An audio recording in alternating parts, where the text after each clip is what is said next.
తెలంగాణ వాదుల ఆందోళనలు ఫలించాయి. ఖమ్మం జిల్లా ప్రజల డిమాండ్లపై ఎట్టకేలకు కేంద్రం స్పందించింది. రాష్ట్ర విభజన బిల్లులో జిల్లాకు జరుగుతున్న అన్యాయాన్ని గుర్తించింది. పోలవరం ప్రాజెక్టు ముంపు ప్రాంతాలను జిల్లాలోనే ఉంచాలని డిసైడ్ అయింది కేంద్రం. బిల్లుపై అభ్యంతరాలు రావడంతో కేంద్రం దిద్దుబాటు చర్యలకు దిగింది.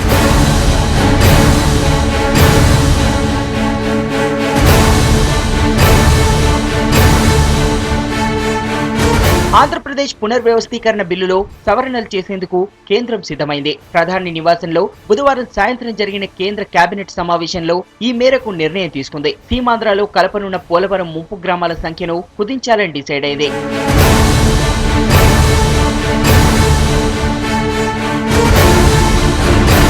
ఖమ్మం జిల్లాలోని 134 గ్రామాలను మాత్రమే సీమాంధ్రకు బదలాయించాలని భావిస్తోంది. 7 మండలాలను సీమాంధ్రలో కలపాలని అంతకుముందు కేబినెట్ నిర్ణయించింది. ఈ ప్రతిపాదనలను కేబినెట్ మీట్ లో విత్డ్రా చేసుకుంది.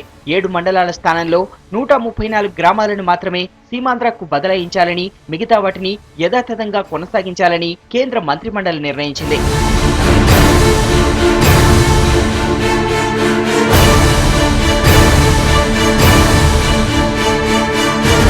పోలవరం ప్రాజెక్టు నిర్మాణంలో భద్రాచలం డివిజన్ తో పాటు జిల్లాలోని అనేక ప్రాంతాలు ముప్పునకు గురవుతాయి. దీంతో తెలంగాణలోని ముంపు ప్రాంతాలను సీమాంధ్రకు ఇచ్చేస్తే ప్రాజెక్టు నిర్మాణానికి ఎలాంటి అడ్డంకులు ఉండవని కేంద్రం భావించింది. దీనిపై జిల్లా వ్యాప్తంగా నేతలు, ప్రజలు ఆందోళన చేపట్టారు. బంద్లు, ధర్నాలతో హోరెత్తించారు.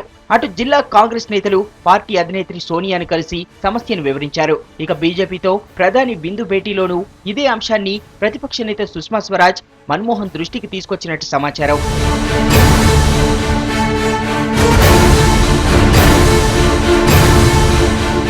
మొత్తం మీద అటు బీజేపీ ఒత్తిడిలో జిల్లా నేతల మంత్రాంగమో కానీ పోలవరం విషయంలో వెనక్కి తగ్గింది కేంద్రం.